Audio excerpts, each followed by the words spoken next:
What's up, everybody? This week in gaming, PlayStation keeps its treasures to itself. Xbox gets VR, and it's laying off more people. This is the Nerd Cave News, and I am one of your hosts, Zach Dykes, joined by my good friend and co-host, Derek Daniel. How you doing, Derek? I'm tired, boss. My boss is on vacation this week, so it's been me trying to hold down the fort in our department. And that change was a rough one because I had to change. Of course, this is the week I had to change more displays had to be changed out than normally we have in the last couple, like 2-ish weeks. But here's what it is. I'm almost there. I'm at the home stretch. I had the day off to rest, recuperate. What is it like? Realign myself. Re-energize yourself, rejuvenate yourself. I don't know about rejuvenate, but I at least slept. Derek's just been looking in the mirror. He's like, let's get this bread.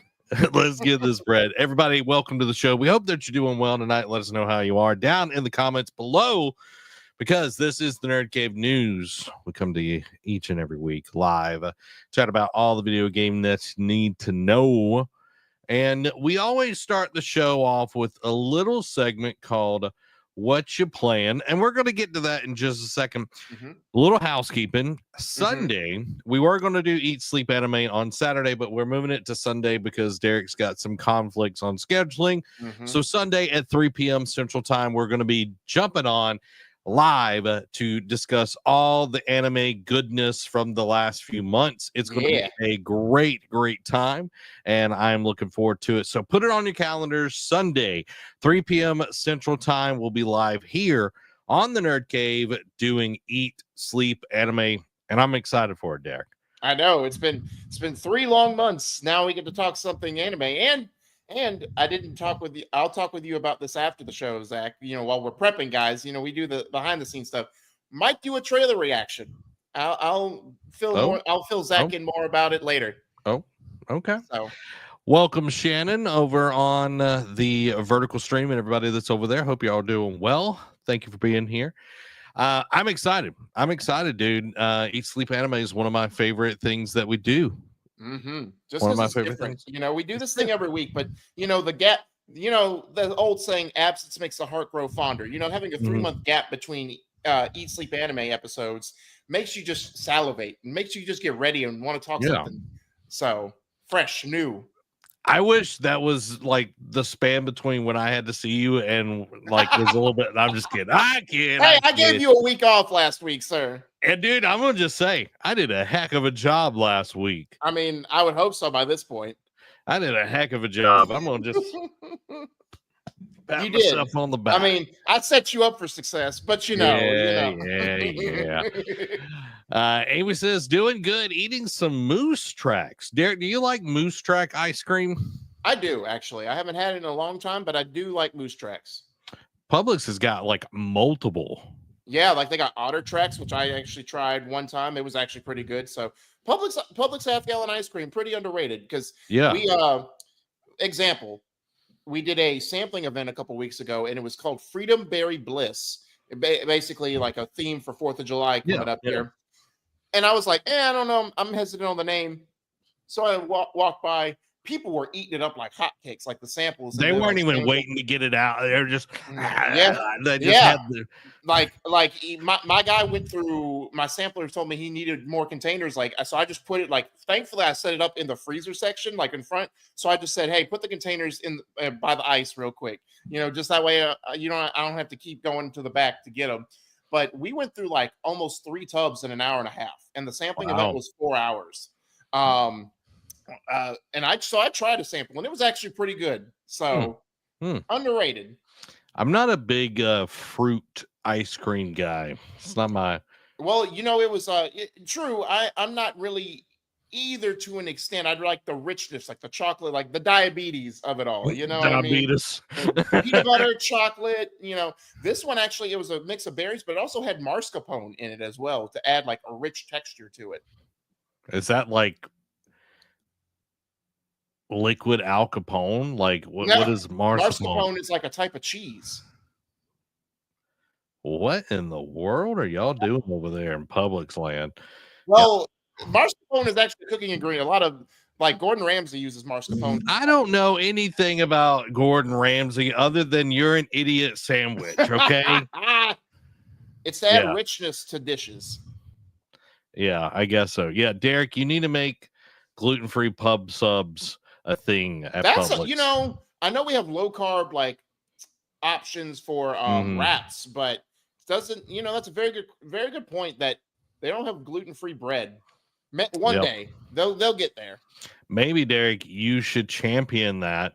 One, Amy will like you finally because she hates you. Oh And then two, you would be like you would rise up the corporate ladder like nobody's business. yeah, You I know. mean they do. I don't know if they pay, but they do give.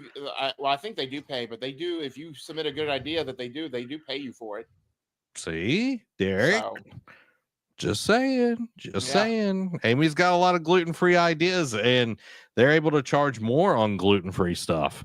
yeah, So yeah. just saying.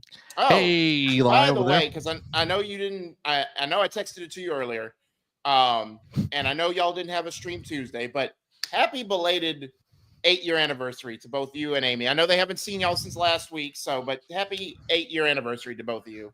Thanks, bro. Appreciate it. So Had a good weekend. Went out Tuesday.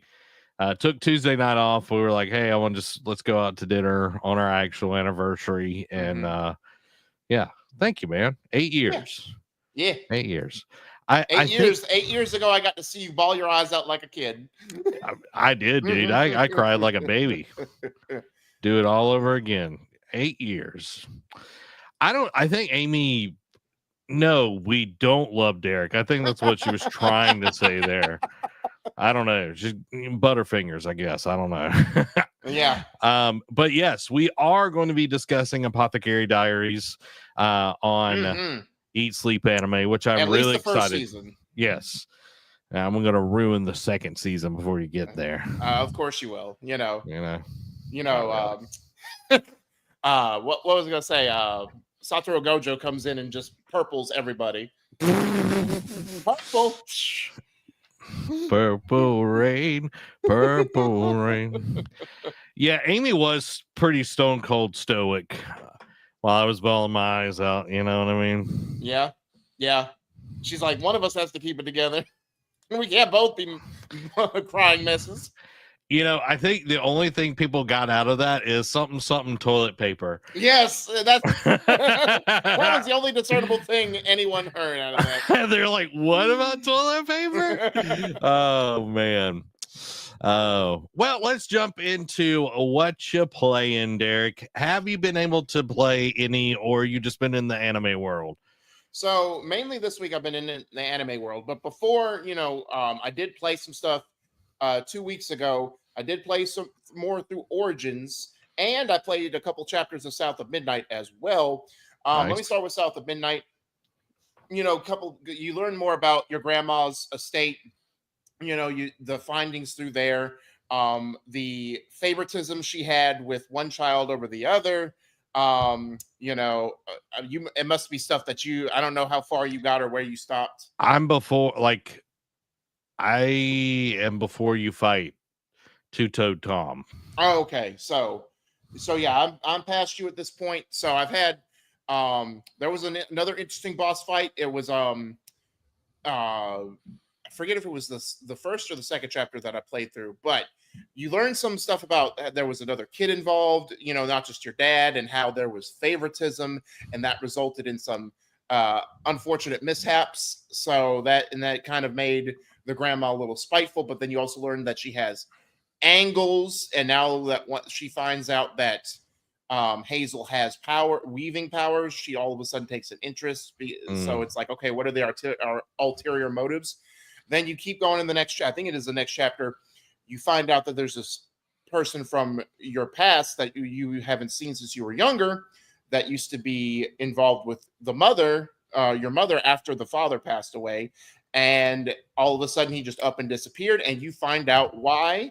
and it turns out to be, and it leads into an interesting boss battle. And now I can't wait to have the story keep going again.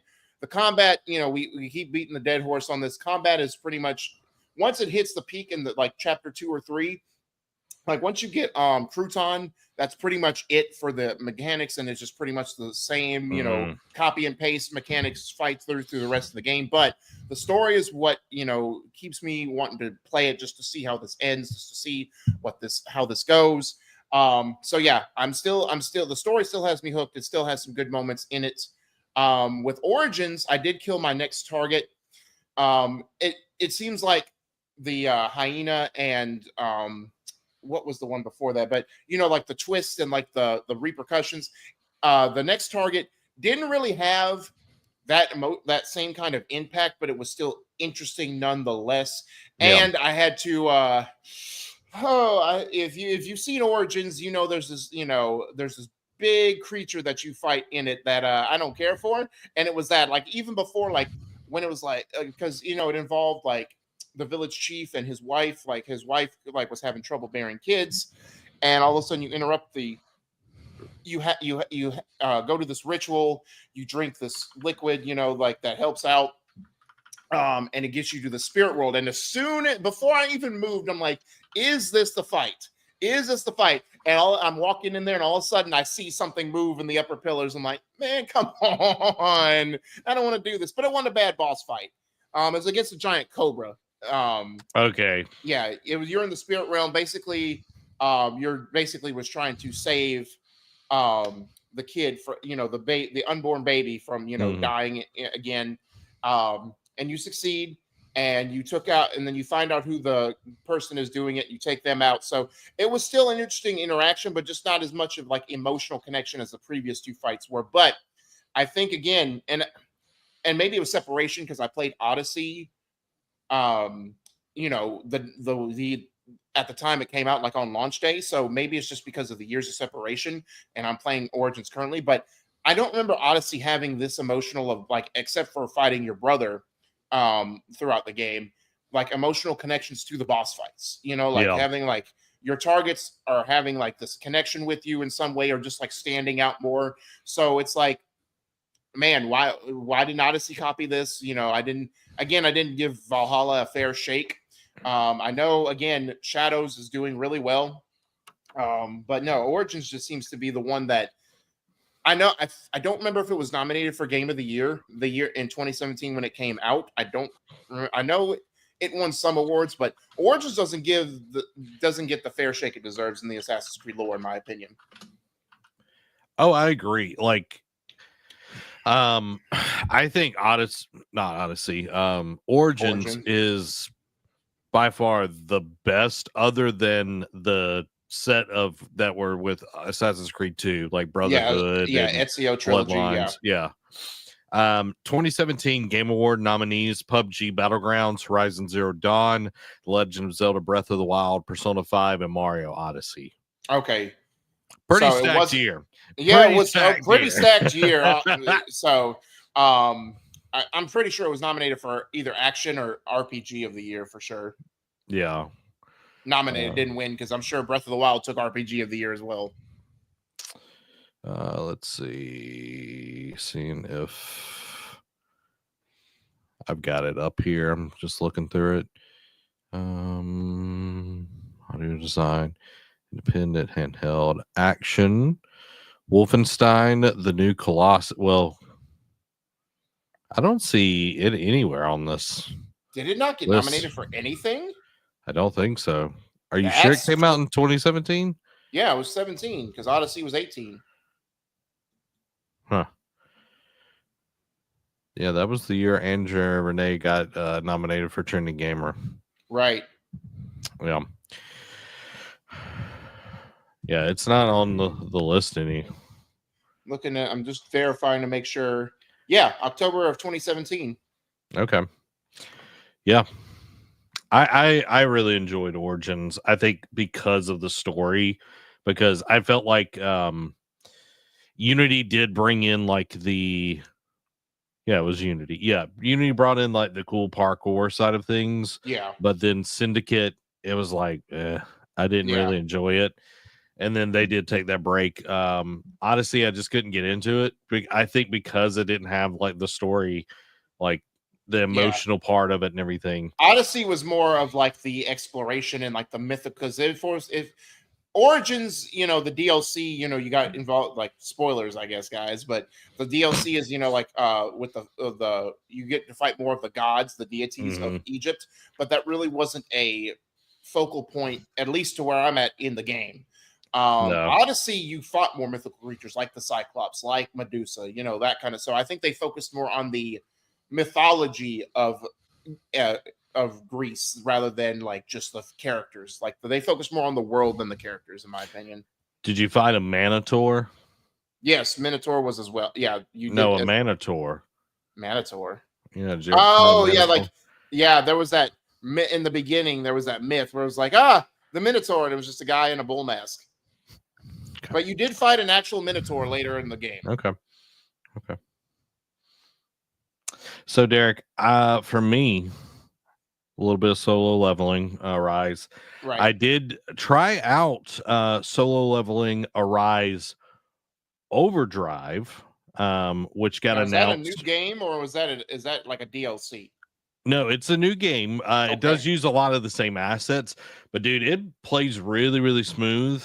There's a demo out on Steam, and I enjoyed what I played. I hope that they bring in a lot of the stuff that the regular Rise has. Maybe that you'll have some sort of crossover, but you can play co-op with this one, but you're all playing as Genu, and you can pick at like either like a duelist where you're taking, you know, you're able to go toe to toe a little bit more, an elemental, someone that's using like more magic based, the assassin kind of class, or like the I guess it's a necromancer, but I didn't really see like any of that in there where I'm at, because they showed like before he got the Arise powers, the Monarch's power. Right. So I'm enjoying it. It does run way smoother than Arise, because Arise is pretty choppy. Yeah. But I did play a little bit of that, but I did jump back into Doom, and you know, just the juxtaposition you were bringing up South of Midnight, and how it's like, okay, we've got, you know, crumble cookie added on here, and that's the last thing that they add. I don't remember, what is it, crouton? Yeah, crouton. Same thing, crumble cookie crouton, you know. We got him added, and that's the last thing that they're really adding to the combat. And dude, I'm like 16 chapters in, and I just got a new weapon. Like, oh wow, yeah, it only holds 3 bullets, dude. Only gets 3. That means it's powerful, dude. It can take out a whole wave of enemies like that. Wow. Like, I'm even talking about like bosses. I'm just like, dang, dang. But it's really hard to get ammo.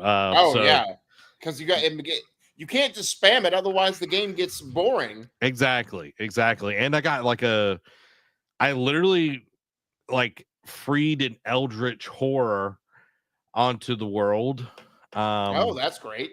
Yeah, you know, it's all in a day's work. Yeah, but I got a new melee weapon. It's just like they're just constantly, like, all the time adding something new to the shield, or you know, upgrades and all of this. And I'm like, man, this is good stuff. Like the new melee weapon I have, like the other ones you get like 3, like like you can hit like 3 times, but this one is like 1, and then it takes a really long time to recharge, but it's pretty much a one-shot kill, and it also refreshes all your ammo for all your weapons. Oh wow. So it is like really, really powerful to like get you out of those sticky situations. That is cool. Yeah. So I'm digging it, dude. It's such a good game. You know, I'm singing its praises all the time. If you got Game Pass, I don't know why you are not playing it. It's definitely worth the time. And then Blueprints, I played it a little bit more, and dude, that game is so good. If you like puzzles, if you like a mystery, you're putting things together, that's the game for you. Good deal. Yeah, I'm loving it. Just like you should love this right now because we're jumping to the gaming discussion. First up is Sony still has no plans to offer first party games day one for PlayStation Plus members. So Sony reconfirmed this policy as of yesterday, and the VP of Global Services, Nick McGuire, said first-party titles will not hit PlayStation Plus on day one. Period. The current model is 4 to 5 smaller indie games do launch day and date, but the big Sony exclusives arrive 12 to 18 months later once initial sales peak. Why the delay? Sony believes a virtuous cycle funds blockbuster budgets. Full price sales equals revenue, which equals reinvestment, which equals higher quality. Dumping games straight into a subscription would, quote, break the cycle, as former CEO Jim Ryan warned back in 2022. Contrast with Xbox Game Pass, Microsoft uses day one drops to drive subs. Sony prioritizes premium launch sales and then uses PS Plus to widen the audience later. Subscriber takeaway: expect tent poles like Ghost of Yotei to reach PS Plus roughly a year later. Great for backlog hunters, not day one bargain seekers. And the bottom line: Sony's stance hasn't budgeted unless the market flips. Your PS Plus fee buys long-term value, not instant access to tomorrow's exclusives. And while this is disappointing to hear, because especially again, to try not to beat a dead horse, but with everything going up, with tariffs still looming in the background of certain things, which are only going to raise the prices even more, with people trying to pinch every penny and try to get more bang for their buck in today's world. This kind of sucks, especially now for these instant gratifiers, love it or hate it, but it's like I want the new thing now, like the FOMO, the FOMO people. So it's it's like Xbox gives you that, PlayStation doesn't. But taking a step back and just looking at it from a business standpoint, it worked, like as we just did in the breakdown, like, yeah, Sony should play ball, but Nintendo doesn't do any of that. Like their subscription does retro games. Like that is more for the nostalgia purposes and more of like just like, yeah, they give you some stuff later, like expansion passes and what, like what they did for Splatoon 3, like the Octo expand, or Splatoon 2, whatever it was, the Octo expansion, all the stuff for Mario Kart 8 Deluxe, Animal Crossing DLC, that stuff. So it really is feeding into what the business model is for each company. Xbox is said time and time again that Xbox Game Pass is the future. They're not even worried about hardware consoles. Like, yes, they still want to do it to appease that market, but it's not their focal point. Focal point is Game Pass to get up subs. And how do you do that? Giving them a reason why they should subscribe, invest into it, put money toward it. Sony is, like they said, premium launch sales. It's like, hey, we do these huge budgeted AAA action adventure third-party deep storytelling games, especially if it's Naughty Dog, Sony Santa Monica, whatever. You're paying for like a very big experience with our games. We want to make sure that the developers get compensated for what they're owed on this. So, and again, they're both those companies are speaking to two different sets of investors. Some investors are okay with the subscription model on Xbox. While the Sony people like, hey, we want instant sales, like we want the most dollars available to help fund future projects and stuff like that. And I'm gonna be petty on this, fund little side niche projects and like handhelds and headsets that we're going to not support a year or two after launch. But I digress. Yeah. That's their money to blow, I guess. But if it works, cool. Like, why reinvent the wheel? Now, if Sony was seeing declining sales, then yes, maybe I would suggest I'd be more strongly in agreement or opposed to the idea of like, hey, maybe you should put your games day one on there. But they're not. They're number one for a reason. They're still top dog for right now. I know once the Switch, now we'll see once the Switch 2 gains more traction, more games, like more big party first party games come on there, maybe they'll catch up again. But as of right now, PlayStation's top dog. So it's like, why would they want to go down to that subscription level and just put everything on their day one? They don't have to. That's just the end all be all of it, is they don't have to, because their games do sell, and yes, all gaming companies right now are struggling to put out consistently. I feel like Xbox is finally, after gosh, almost 2 life cycles of consoles finally hitting somewhat of a stride and everything, but Right. they have gone, full bore into this Game Pass model. But I remember when Game Pass came out, there was like you got Crackdown 3. Yeah. Okay, you got State of the Gate 2, Say it. Sea of Thieves. Sea of Thieves, which was awful at launch, and Yes. Game Pass was like, is this actually going to work? Right. And it has proven to be successful, but because when I think about this, I pay monthly for Game Pass. I don't remember the last game that I bought on PlayStation. I'm trying to think. Like, I know you bought. I don't know if it's probably not the most recent one, but I know the last one I remember you talk about buying was NCAA. yeah. And then we did Star Wars and Sparking Zero. I think Sparking Zero Yeah. is actually the last one that I bought. Yeah. Not Spark. Yeah, it was. Sparking Because I bought Outlaws. You bought Yeah. Sparking Zero. Yeah. So what I'm saying is, okay, I spent that, and of course that is not a PlayStation first party studio game. But what I'm saying is I spent that money, but I don't buy games that often, but I will pay for a subscription. Yes. Okay. Exactly. And that's, $20 a month that most people, like Xbox wouldn't get if they didn't have that.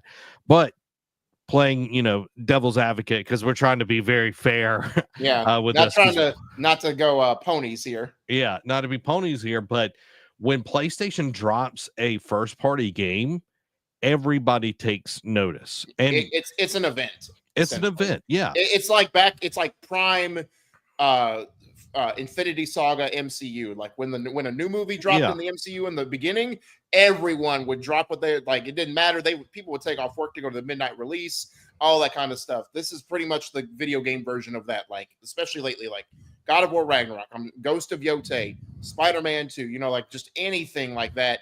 Horizon Forbidden West. Like it just stops all the presses. And I'm sure when Intergalactic drops, yeah, it's a new IP, but it's Naughty Dog, and Naughty Dog, with the exception of like a multiplayer game here or two, when they drop a story-based game, they haven't missed in a long time. Yep.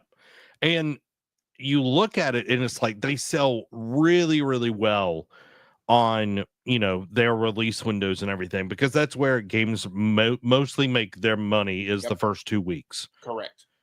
And it's like, okay, that speaks volumes, where it's like, hey, instead of $20, we could get a few times, and then somebody might cancel a subscription and they get all of these. We're going to charge for each one of them, and we might not get $20 every month, but every time we put out a game, we're going to get $70, $80, how much they're going to charge. Correct. That's huge, because that's saying, hey, people are actually invested in this. And then you get the 6 months later when they release it on Steam, and then it sells crazy numbers again, because everybody that has a PC is waiting for that title to drop. It's happened literally every time a PlayStation game comes to Steam, it sells gangbusters again. So Sony is seen with, just looking at the numbers, it's like, hey, we do really well if we've delivered this kind of gaming experience, high quality, great story, not talking about Concord, okay?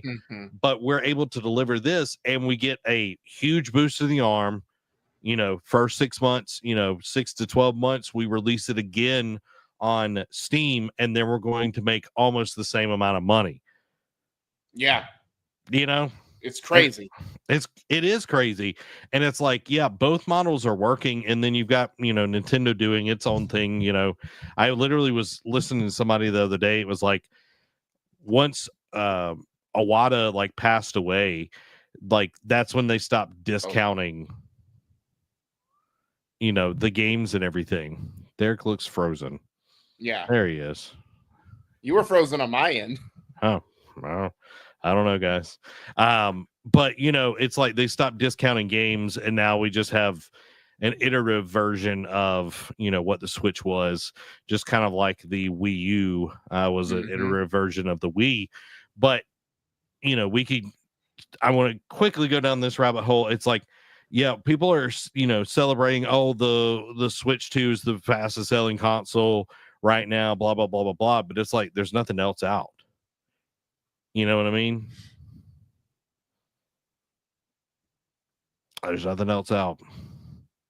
It's only the Switch 2. I don't know what's going on with Derek. I don't know either. Okay, it looks like you're in time now. You were like slow mo. I thought you were like Neo over there. Anything you want to add to this, Derek, before we move to the second? Nope. Nope. I'll say the only other thing, just to reiterate it again, is like, if it ain't broke, don't fix it right now. Now, again, maybe down the road, if Xbox takes number one, Sony might have to go change their strategy, because it almost made my skin crawl to see, oh, Jim Ryan brought this up 3 years ago, and I'm like, why are we bringing up this man's name? Let the dead rest. He's not really dead, guys, but he's dead to us. Get that name out your mouth. he's gonna get the Days Gone treatment. Just the one we don't speak of. Yeah, he should. What is it, Voldemort? Oh yeah, he should not be named. Yeah, exactly. That's Jim Ryan. Let's move to the second story of the night. Microsoft isn't making its own VR headset, but Meta has the Quest 3S Xbox edition. So Microsoft has quietly shut down Windows Mixed Reality, signaling it still won't build its own VR gear. And enter this partnership with MetaQuest 3S Xbox Edition, which is already out, and it's at $400. The bundle includes 128 gigabyte Quest 3S black and green Xbox Liviary, an Elite strap, an Xbox wireless controller, and 3 months of Game Pass Ultimate. Gameplay works in two ways: the native Quest VR library and the large virtual screen for hundreds of Xbox titles streamed via Xbox Cloud Gaming, so you'll need solid internet. No first-party Xbox VR titles yet. Phil Spencer says, quote, nobody's asking for VR mindset still shapes strategy. And the bottom line, if you're an Xbox fan curious about VR, this is the cheapest, simplest on-ramp today. If you're holding out for a true Microsoft headset, don't focus on cross-platform options instead. This was interesting. Like, I know it got announced. I didn't realize it was like an out now type deal.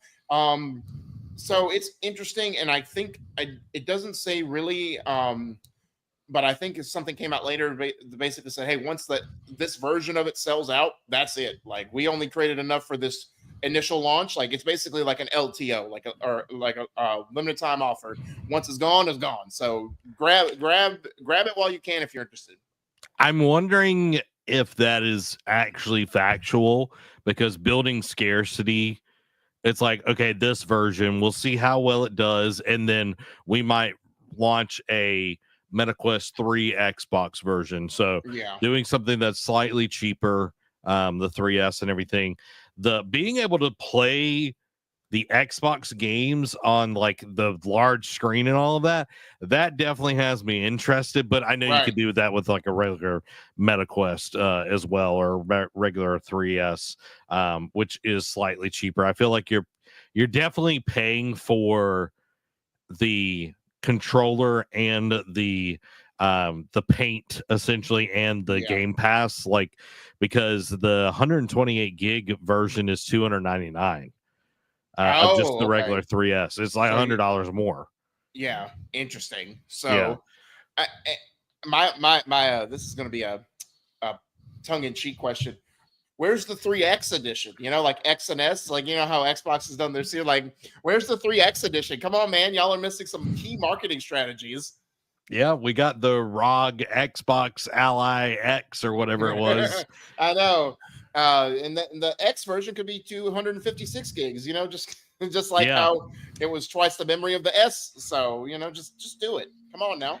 Well, and this brings me to an interesting point is, somebody blowing their leaves over here. Yeah. It's very interesting. We've literally had in the last month Xbox partner with ROG and MetaQuest to make peripheral devices, kind of like off the market, where we've seen Sony again in-house taking on this kind of debt, if you will, of making these devices, and then they're not really selling that well.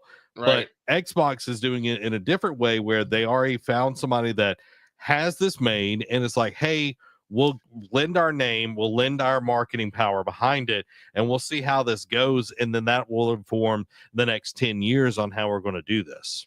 Sort of like how Disney changed strategies. You know what I mean? It's like they tried to tie themselves to EA with making game properties like with Star Wars and Marvel, and it's like this ain't working out. Let's just go and go find developers that are good at this, and like, hey, we have this idea. Let's go like a strategy game. Let's go to the people who do XCOM and see what they can do with this, or let's go to just whoever like Arc System Works to make a Marvel fighting game. Like they're the kings of fighting games. Like so, it's like let's just find people that just make sense to partner with this. So Xbox is like, rather than fumble it in house because their peripherals like the Kinect, it did well on 360, just not it fell flat on the Xbox One. So it's like, hey, let's instead of blowing this money in-house, let's just find some partners to deal with and just test the waters to see if people want these peripherals with our branding and our like ecosystem on there. Yeah, and dude, I think that's the smarter way to do it, because you already have these people that are experts in their fields, and you are going to them and saying, hey, I'm going to license to you the Xbox names, the colors that we use and everything, and we're going to see how it does and see how this partnership is going to work between both of us. And you see that with, like you brought up, Disney. It's like, hey, I want you to make this game. You have, get rights to this IP, make something great and everything. You pay us money. So like Xbox is over there because they've already been told you need to start making money by the CEO of Microsoft. And it's like, okay, this is a way for us to test these markets to see if handheld is actually going to stay or is it going to bust, and then VR without them putting all this R&D there. Because dude, you remember when we were like, this has been years ago, them having like the AR like on stage. Oh yes, showing, like the Minecraft. vests, like and they came out later. It's like, oh, we're gonna have like a what do you call it, like a track thing, like I'm blanking on the name for it, right? It's in a gym, like the runners, like on the gym, not the Stairmaster, treadmill, yes, like a treadmill like thing, like in like there's a little circle that you stand in and just to walk to in like an event. Like the whole thing was like, oh, thousands of dollars. I'm like, this is ridiculous, no thank you. Well, I remember them showing like Minecraft off, and like they had like Windows glasses or something like that. Where it's like AR, and they're like doing stuff, and it's like the tech looked cool, but clearly, after it was probably like, it was before me and Amy even met. It was I remember seeing it. You were at David's house, and like I came over and we were talking about it. And like that's how long ago it was when he was still living in Pensacola. It was like prime, or it was like early Xbox One days, I think, when all this like, and thinking about it, it's like it was a great application for it. It almost seemed like that should have been at CES, more of a tech application. It didn't seem like they were like big on the gaming application for that. So, but I digress. That was a Microsoft from a while. This was still when Don Matrick was still ruling and saying, oh, you don't have internet? Just buy a 360. It's okay. Don't spend money on our new device that we poured hundreds of thousands, if not millions of dollars into. But, I digress. This is how you share a game. Oh, that was such the greatest clapback in video game history. Oh, man. The good old days.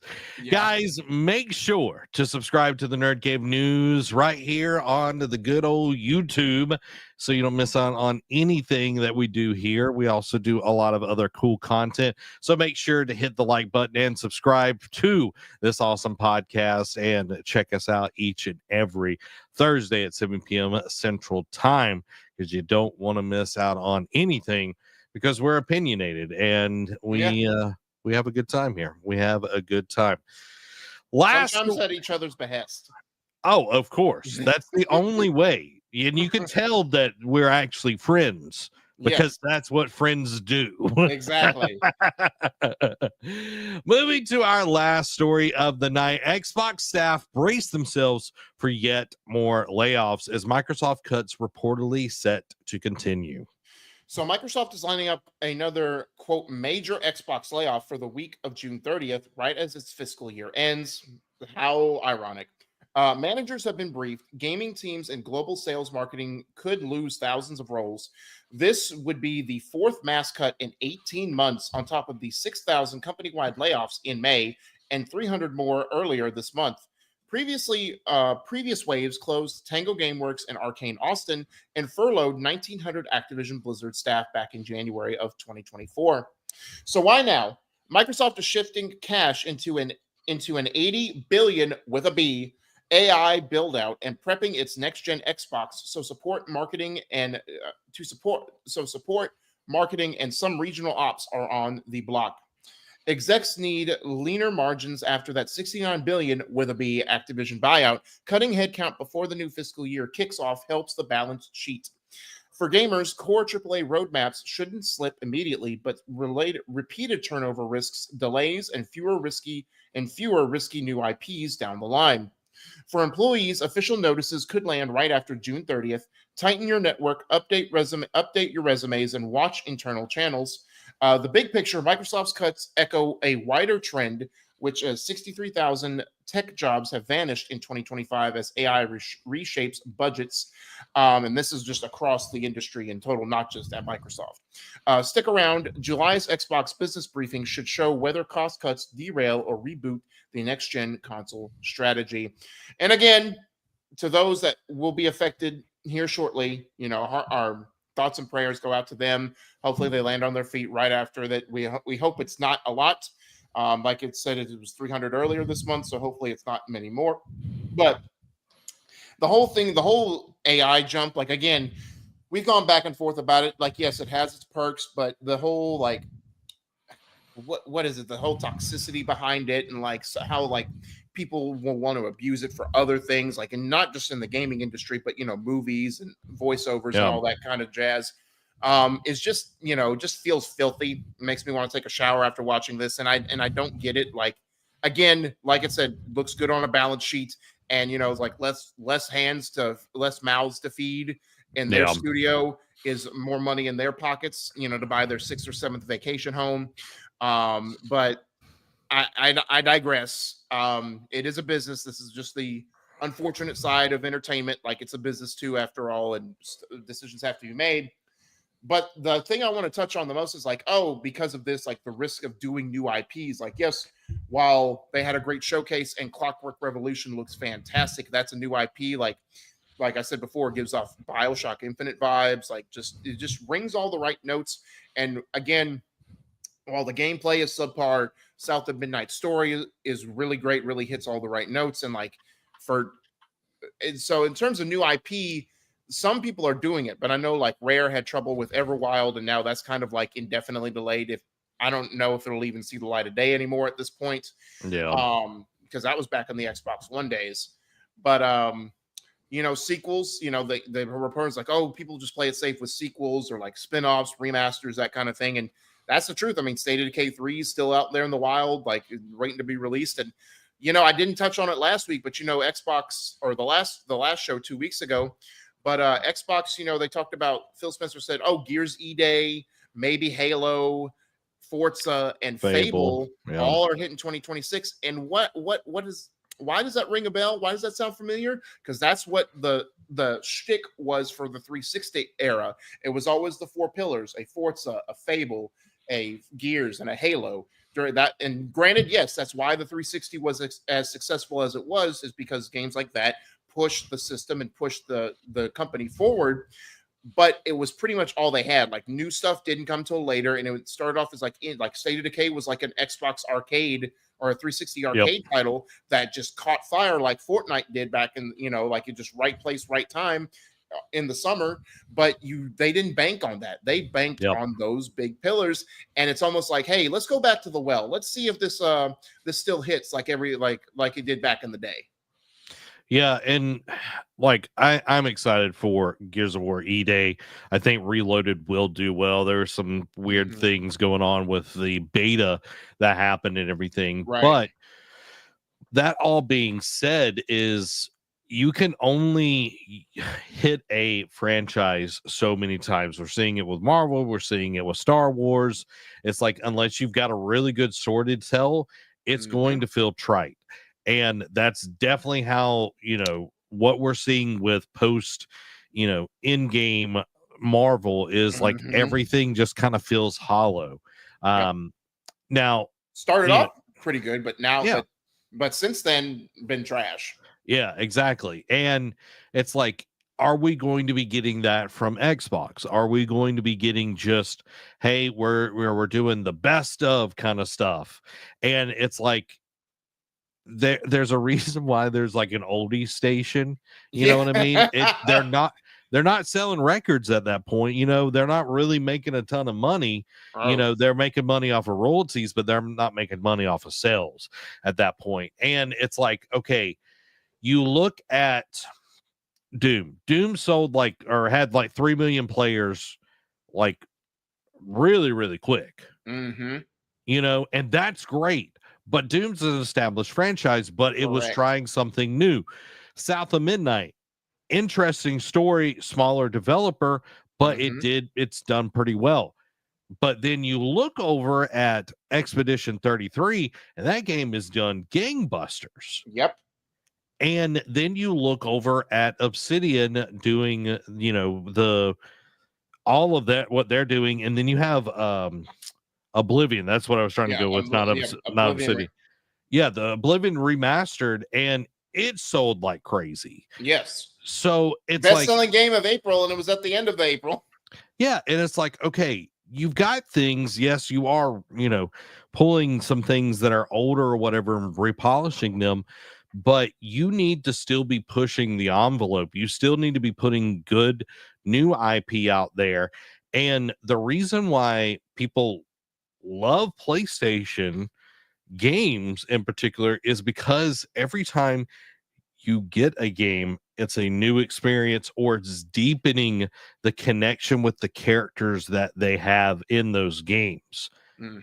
And I feel like Xbox has gotten away from that, because like, as you go through Gears of War 1, 2, and 3, by the end of 3, you've had this like emotional journey with those characters. And then you get Gears of War 4, and it felt hollow. It didn't feel like Gears of War. Same thing with Halo. It felt like after when you watch Boruto after watching Shippuden. Yeah, and it's like Halo, the same thing. You went through all of these, and then Infinite didn't really have all those moments. Well, Infinite was probably the best that 343's put out, but 4 and 5 just really hollow stuff. Especially 5. Yeah, and it's like, okay, going to, I feel like we're off track, slightly off the track from what the story is. It's like, okay, how is, we're laying off more people, and it's like we're trying to get, our margins in check and all of this. And I feel like this is probably coming from past Phil Spencer. I think this is a Microsoft side of things instead of an Xbox side of things. It's above his pay grade. Yeah. And it's like, when you get to that position, you do have to listen to people that are above you, and you try to limit the impact of these things. And if you can limit the amount of developers that are getting impacted, and you're going after marketing, or the side of things that can easily ramp up again. Again, I'm not saying that these people don't deserve a job. That is definitely not what I'm saying here. But when you're, cutting headcount and everything, but you're going to support, which I feel like if it's an older game, you don't need to be supporting that. What is the player count? That sort of deal. There's definitely different things that you can do here, but AI is not the end all be all to everything. MIT did a study. I don't know if you saw this, Derek, or not, but they did a study in the last few months where they had a group in a classroom, and they had part of the group write, all of them have the same assignment. They were to write a paper. Part of the group were not supposed to use Google or anything else. They had to just go to the library, look everything up, and then write their paper. Another group, they could use Google, but that was it. They couldn't use AI. And then the third group only could use AI to write. They could do whatever they wanted with AI. Okay. So they found that out of the three groups, the group that had to go do the research and put the time and effort into it, like, back in the day, that they remembered more of the stuff that they wrote and actually understood the material way more than anybody else. And then the people that use Google and research that way, they understood a pretty good percent as well. None, I'm saying none, zero of the people that used AI even knew what they wrote. They couldn't even quote a sentence that was written because they just threw it into Chat GPT or whatever it was and just let it go.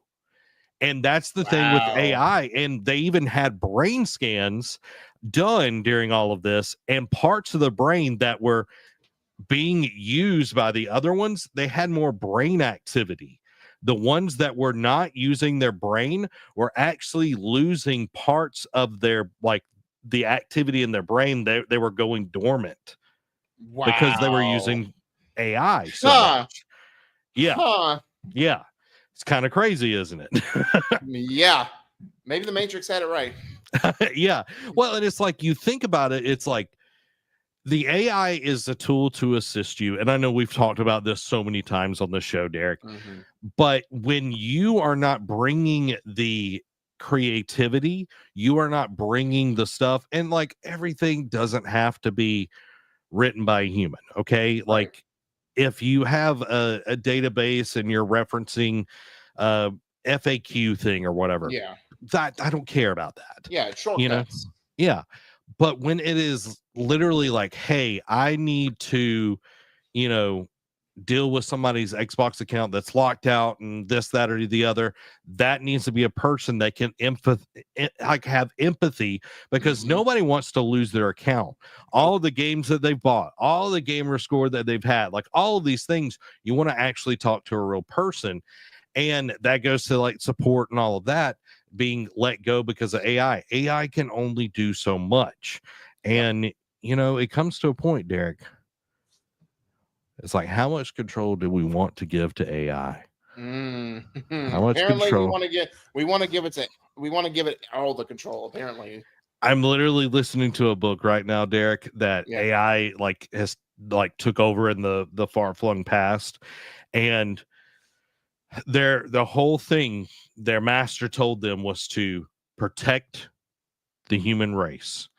And they literally took it upon themselves to take over people's bodies and not let them die.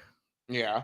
But they would just keep growing, and their body would become cancerous, and it's just like this blob or whatever. But mentally, they were just having these hallucinogenic dreams, but they weren't dying. So they were protecting the humans. So it's like, where are we going with this? Right. Wow, that's ridiculous and scary, but that's that's how the world is. Yeah. So hopefully, for all the people, maybe this is just a red scare. You know what I mean? Maybe this is not like a red herring or whatever. But for the people that are affected, we hope that they're able.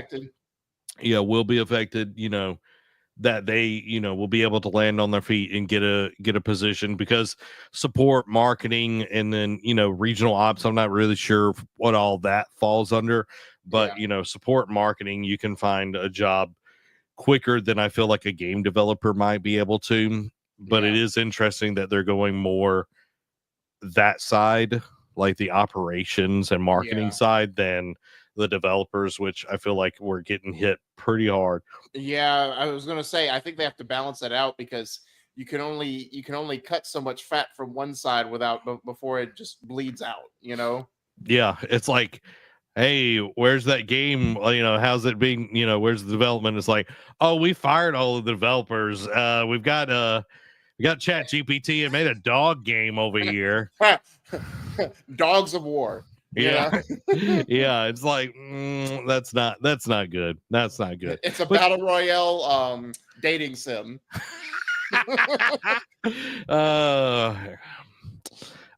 Derek, you put it out in the ether. I'm waiting to see it in the next year from the makers of Concord.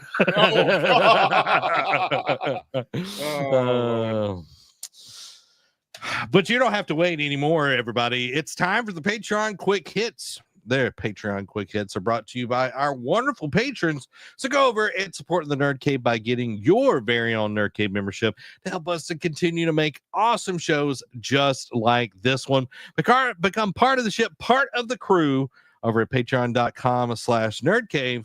And now, the Patreon Quick Hits. So starting off, Mortal Kombat Legacy Collection dev wants to do a Sega Saturn fighting game. Kojima wants to, quote, overlook the Death Stranding movie, but is keen not to get in the way of A24 and Michael Sarnowski. PS5 has eclipsed the combined lifetime profits of PS1, 2, 3, and 4. Blood Message is a new AAA single-player action title from the NetEase Games for PC and consoles. Randy Pitchford confirms Borderlands 4 has added an optional combat radar. Duke Nukem writes, acquired by Devil May Cry and Castlevania showrunner. Deltarune Chapter 5 will release next year. Liza P's Overture DLC patched to rebalance and reduce monster difficulty after complaints it was too hard. Nintendo confirms a younger Pauline will be in Donkey Kong Bonanza, leaving fans wondering whether it's a Super Mario Odyssey prequel and if Mario will appear as a potential villain. Intergalactic The Heretic Prophet to feature RPG progression system according to dev resume. Co-op climbing game Peak takes Steam by storm and reaches summit of top sellers chart. Don't expect Zelda, Animal Crossing, or other Nintendo franchises to pop up in Mario Kart World, suggests producer. Studio sources say Mind's Eye dev Build a Rocket Boy begins layoff process amid disastrous launch. Following that, Mind's Eye dev confirms it has started the consultation process that may result in redundancies. Sonic Racing Crossworlds reveals Nickelodeon collaboration that adds SpongeBob SquarePants, Avatar, and Teenage Mutant Ninja Turtles guest characters. Splitgate 2 dev 1047 Games hit by layoffs amid turbulent launch. Co-funders say they won't take salaries, quote, as we lock in to deliver the next phase of the project. CD Projekt Red delays Cyberpunk 2077 Update 2.3. System Shock 2 25th Anniversary Remaster has been delayed on consoles. Live-action Street Fighter movie has reportedly cast Kalina Long as Chun-Li.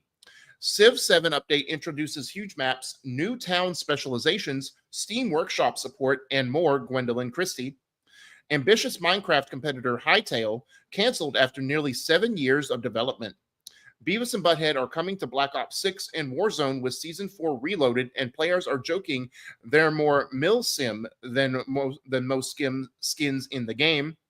Dune Awakening sells 1 million copies, making it Funcom's fastest-selling title. Vampire Masquerade Bloodlines 2 dev hit by layoffs, but Paradox says the game is still on track for a 2025 launch. Dying Light receives major visual improvements with Retouched Update, which is out now. But following that, the Retouched Update isn't coming to Switch, as Techland denies plans for a Switch 2 port. Switch 2 exclusive Dragon Drive has a release date of August 14th with a $20 price tag. PS Plus it's the end of June, so a new month of free PS Plus games have been revealed for July. For the PS5 and PS4, you're getting Diablo 4 and the King of Fighters 15, and then on PS5, you're getting Jasant. Jasant just on PS5. Senua's Saga Hellblade 2 PS5 release date is set for August 12th and includes a 60 FPS performance mode. Sony doesn't rule out adding more PS3 games to PS Plus. Sony removes games from PS Plus, even its own games, to keep the proposition interesting and help people find new games, says PlayStation exec. Rumor, Little Big Planet PS5 remaster is in the pipeline. Not sure if that's the case with Astrobot being so successful, but they figure, hey, let's see if we can revive this platformer as well. Jack Black returns as Officer Dick in Tony Hawk's Pro Skater 3+4. Microsoft updates the Xbox 360 and adds Series X and S adverts, basically saying, if you're still on a 360, just get a new console. Warhammer 40,000 Space Marine 2 Siege Mode launches alongside game-changing Patch 8. Netflix is delisting 20 plus games, including Hades and Monument Valley. Little Nightmares 3 sets its release date for October 10th, and anyone who pre-orders the game digitally gets the Little Nightmares Enhanced Edition as an early access title between now and launch day. So Netflix, they've been pushing the gaming side for a while. I feel like I don't know how many people are actually using it. Right. But Hades, Monument Valley, I think Spiritfarer's on there. So some of the bigger titles that would be actual reasons to play. Yeah, and it's like, oh, that doesn't bode well for, it's like, okay, yes, it is an added bonus to your subscription and everything. But I know like Valiant Hearts sequel is on there. That's the only place you can play it, which is stupid. You know what I mean? But it's like, okay, is this showing their hand, or is this losing the rights? They didn't want to renew the rights because there's not enough people playing it, because those are, those are not developers that they own or anything like that. So, but yeah, I don't know. I don't know either. The last thing that I wanted to say, why in the world are we getting Beavis and Butthead? Because why not, right? Like this is just it's like Fortnite just getting any kind of collabs for a while. Like they're just throwing out random stuff. Call of Duty thinks, oh, let's just throw in random collabs too. See if that gets player counts up or gets people, or like what that does. I don't know. Trial and error. When you have throwaway money, you just don't know what to do with it. Yeah, I don't know, dude. It just sounds like if this was early 2000s, maybe if it was the 90s, oh man, that would make money. But it's like, who cares about Beavis and Butthead at this point? Yeah, you know what I mean. I guess people are like slightly older than us. Yeah, the older millennials. Yeah, or Gen X. It's like, how many of them are still playing Call of Duty though? It's like, I feel like that's also a good point. It's like their skill, their skill grade would be much less at this point, and having that big of a head, easy targets.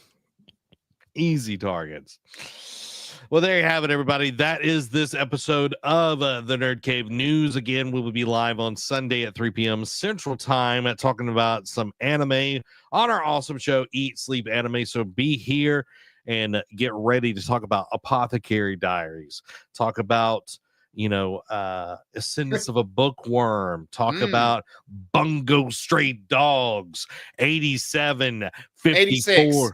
75. We're talking about some basketball, Kuroko's basket. Yeah. They're talking about all the stuff, Ranking of Kings. Yeah. It's going to be a good time, y'all. You don't want to miss it. Moonrise. No, I'm just kidding. Moonrise. Hey, it started. It started interesting, but it fell flat. Yeah. All